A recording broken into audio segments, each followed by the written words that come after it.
Do you even know what a platoon is, old man?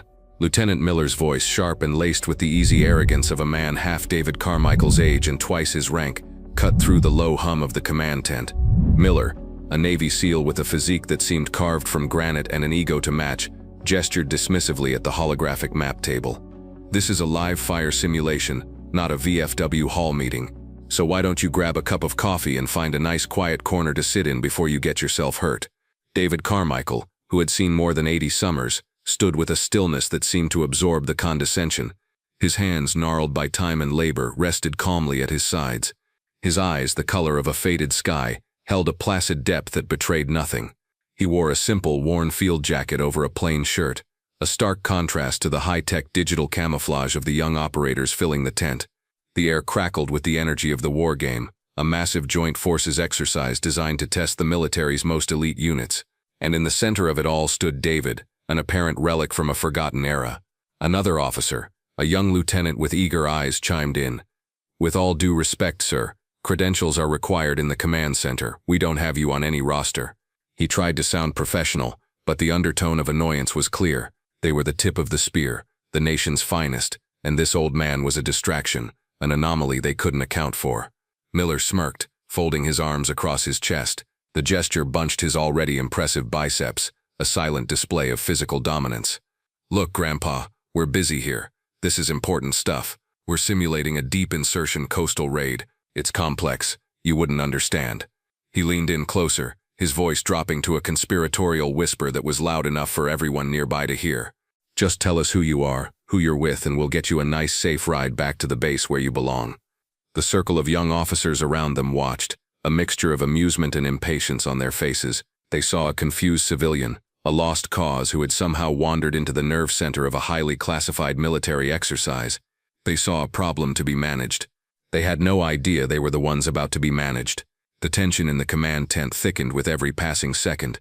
Lieutenant Miller's smug challenge hung in the air, a blatant display of disrespect that made some of the more seasoned NCOs shift uncomfortably.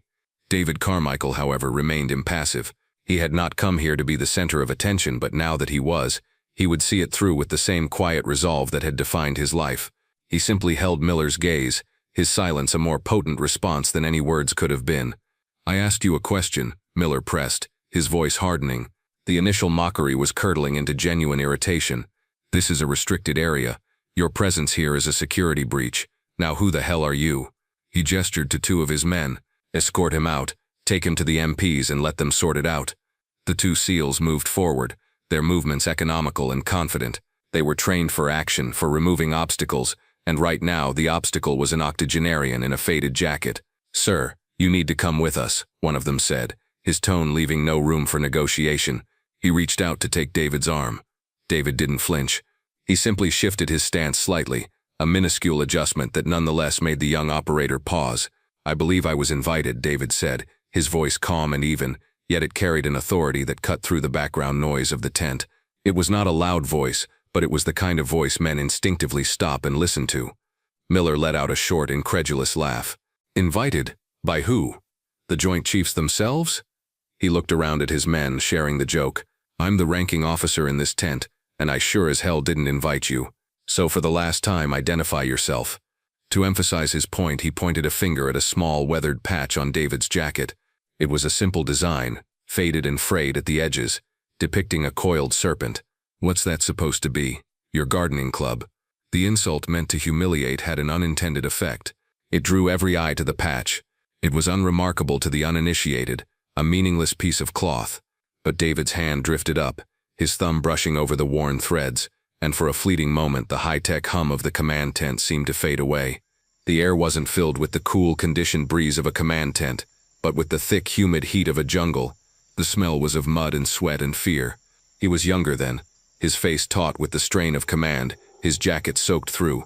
Around him a small team of men, ghosts in the dense foliage, looked to him for orders. They were deep in enemy territory, cut off, with no support. The patch on his arm was new then, its colors still vibrant. It was a symbol they had created for themselves, a quiet mark of defiance for a unit that officially didn't exist. They were on their own, with nothing but each other and the impossible mission ahead. He remembered the weight of the radio on his back, the whisper of the man next to him, a boy from Alabama who would never see home again. "We're with you, Skipper," the boy had said, to the end. The memory was a flash, a whisper of a past that was more real than the present. It was a lifetime ago, a promise made in the heart of darkness. He blinked, the holographic displays of the command tent sharpening back into focus. The young lieutenant's sneering face was inches from his. The past was a ghost, but it was a ghost that had shaped him, a presence that informed the stillness in his eyes. He had faced down men with rifles and bayonets, men who wanted his life.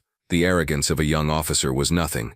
While Miller and his team were focused on their public shaming of the old man, a young communications specialist in the corner of the tent, Specialist Jenkins, had been watching the entire exchange with growing unease.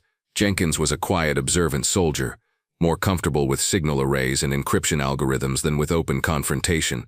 He had noticed the old man earlier, sitting quietly on a supply crate, watching the exercise unfold with an intensity that seemed out of place. He didn't look lost or confused. He looked like he was evaluating. When Miller had pointed out the old faded patch, something clicked in Jenkins's mind. He was a history buff, a student of military lore and the forgotten corners of special operations.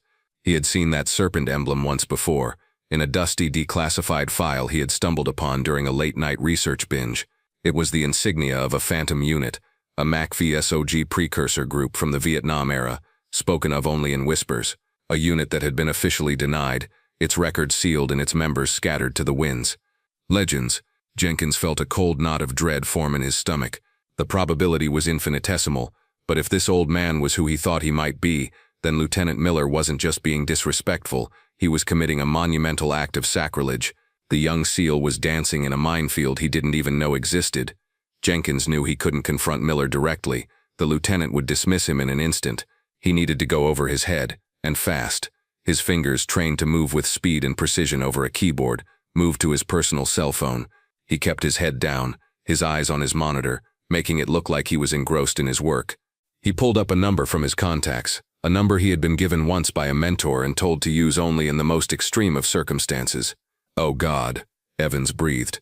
It was not a curse but a prayer. "Keep him there. Do not, I repeat, do not let your lieutenant lay a hand on him. Stall them. I don't care how you do it. Tell Miller it's a security drill, a red team exercise, anything. I am on my way." "And Jenkins," the captain added, his voice now steel, "you did the right thing." The line went dead. "Tell him it's a code Sierra. Tell him David Carmichael is here." That was all he would need to say. The name was a key, one that unlocked doors and commanded instant, unquestioning respect at the highest levels of the military. He grabbed his cover from his desk and stormed towards the exit, his staff scrambling to keep up. The intricate multi-million-dollar war game he was supposed to be commanding had just become secondary. The real event was happening in a small tent 2 miles away, and he had to get there before a national hero was thrown in the brig. Back in the command tent, Lieutenant Miller's patience had finally snapped. The old man's quiet defiance was more infuriating than any outright resistance. It was a challenge to his authority, and in front of his men he could not let it stand. "That's it. I'm done asking," Miller declared, his voice ringing with finality. He looked at the 2 SEALs who were still standing near David. "I gave you an order. Remove this man from my tent and turn him over to the MPs. If he resists, cuff him." He then turned his attention back to David, his expression a mask of cold fury. "You, old man, are a threat to national security. For all I know, you're a spy, or maybe just a senile old fool who wandered off from the nursing home. Either way, you're about to find out what happens when you disrupt a United States military operation." He leaned in, his voice dropping to a menacing growl. "By the time we're done with you, you'll be lucky if you ever see the outside of a federal psychiatric evaluation ward again." It was the ultimate overreach, a threat designed to break the old man's composure, to finally make him show fear. David Carmichael simply watched him, his expression unchanged, as if he were observing a storm cloud on the distant horizon. Just as the 2 SEALs reached for David's arms again, a sound from outside cut through the tense atmosphere of the tent. It started as a faint siren, a distant wail that grew rapidly in volume and intensity. Heads turned. The operators, trained to be hyper-aware of their surroundings, instinctively looked towards the entrance. The wail became a deafening shriek as a convoy of 3 black SUVs and a Humvee, lights flashing, screeched to a halt just yards from the tent's entrance. Doors flew open before the vehicles had even fully stopped. Men in crisp, high-ranking uniforms began to disembark with a speed and purpose that signaled a major event. The first man out was Captain Evans, his face a grim mask of controlled panic. He was followed by the base's provost marshal and, to the utter astonishment of everyone watching, a two-star general, his uniform bristling with ribbons and decorations. They moved not with the casual pace of a routine visit, but with the focused urgency of a crisis response team. The sight of a general arriving in a lights and sirens convoy at a forward simulation tent was so unprecedented that it stopped everyone in their tracks. The young SEALs froze, their hands hovering just inches from David Carmichael. Lieutenant Miller stared, his mouth slightly agape, his threats and bravado instantly forgotten. The cavalry had arrived. Captain Evans burst through the flaps of the tent, his eyes scanning the interior with frantic intensity. The general and the other officers followed right on his heels, their presence immediately sucking all the air out of the room. The low hum of the servers and the chatter of the operators died into a stunned absolute silence. Evans's eyes landed on the small cluster of men in the center of the tent, the two SEALs, the arrogant lieutenant, and the old man in the faded jacket.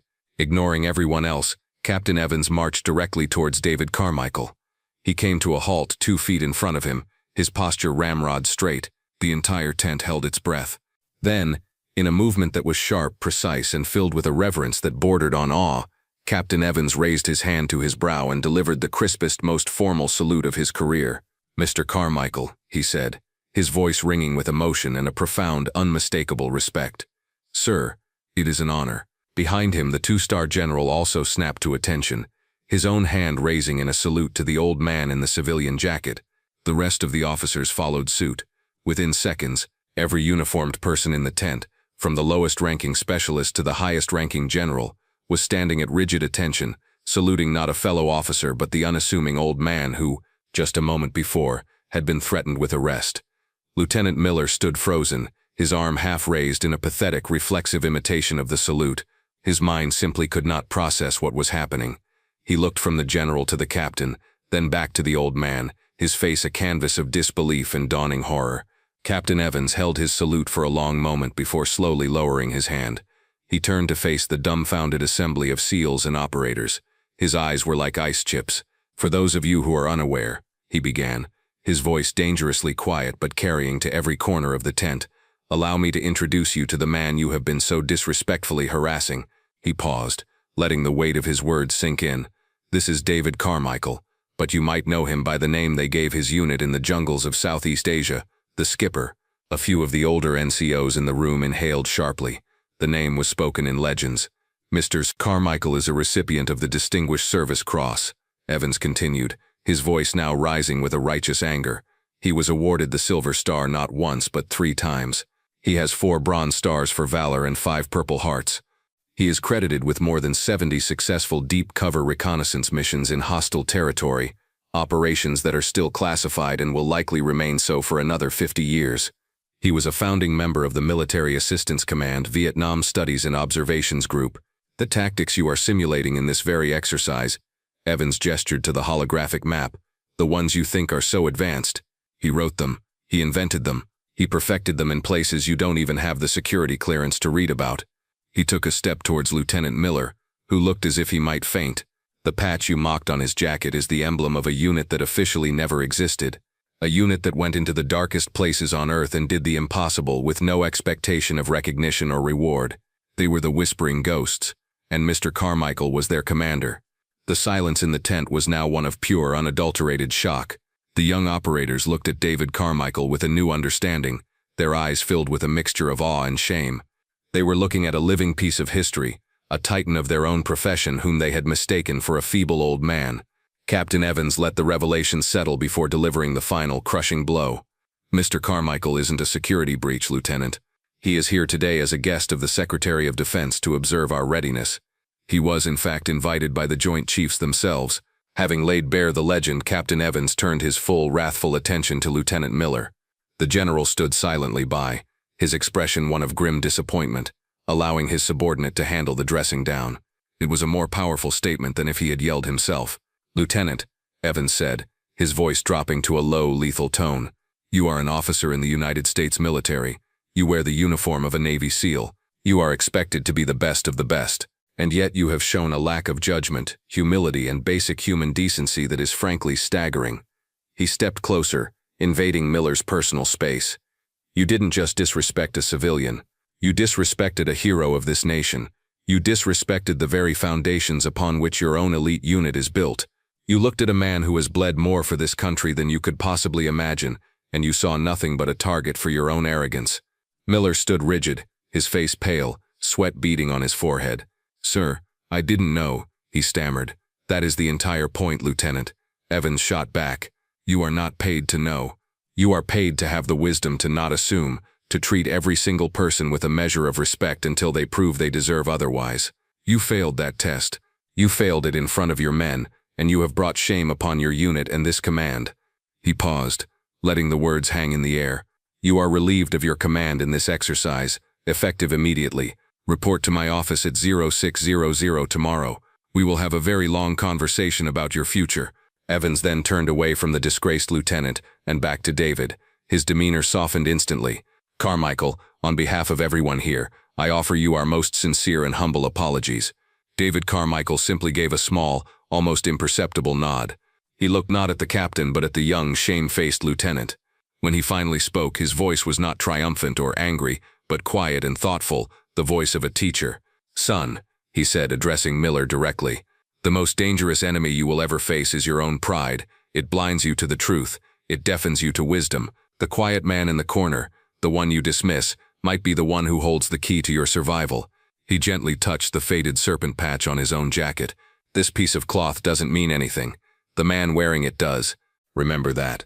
The jacket was stiff with dried mud and blood, his own and that of the man he was carrying. He stumbled through the jungle, every step an agony. He was the last one left, the only one still moving. The rescue chopper was miles away and an enemy patrol was closing in. He could hear their dogs. He laid the wounded radioman down gently behind a banyan tree. The boy was pale, his breathing shallow. "Go on, Skipper," the boy whispered, his hand weakly gesturing to the coiled serpent patch on David's sleeve. "Leave me. It's our code. Mission first." David looked at the patch, then back at the dying boy. "The mission is you," he said, his voice thick with exhaustion. He ripped the patch from his own sleeve and pressed it into the boy's hand. "This is for you. You earned it." He then picked the boy up and continued his impossible journey. The fallout from the incident in the command tent was swift and decisive. Lieutenant Miller was formally reprimanded and reassigned. He was also required to develop and lead a new training module for junior officers, focusing on military history, heritage, and the importance of humility and leadership. It was a punishment designed not just to correct his behavior but to force him to internalize the lesson he had learned in the most public and humiliating way possible. The story of the incident spread like wildfire through the special operations community, a cautionary tale for a new generation of warriors. Weeks later, a formal handwritten letter of apology from Miller arrived at David Carmichael's quiet rural home. David read it, folded it neatly, and placed it in a drawer without comment. Months passed. The seasons changed. One crisp autumn afternoon, David was at a local hardware store picking out some bolts for a fence he was mending. As he stood in the aisle comparing threads, a man approached him. It was Miller, dressed in civilian clothes. He looked different without his uniform, smaller and more subdued. He didn't say a word. He simply stood there for a moment, his eyes filled with a humility that had not been there before. He gave a short, respectful nod to the old man. David Carmichael looked up from the bolts in his hand. He met the young man's gaze and, after a quiet moment, returned the nod. It was a silent exchange, an acknowledgement of a lesson learned and a moment of grace offered. Miller then turned and walked away, leaving David to his task. The old hero returned his attention to the bolts, the quiet rhythm of his life undisturbed, his greatness once again hidden in plain sight. Stories of valor remind us that heroes walk among us every day, often in the quietest and most unassuming forms. Their legacy is not just in the medals they earned, but in the wisdom they carry. If you were inspired by this story, please like this video, share it with others, and subscribe to Veteran Valor for more tales of unassuming heroes.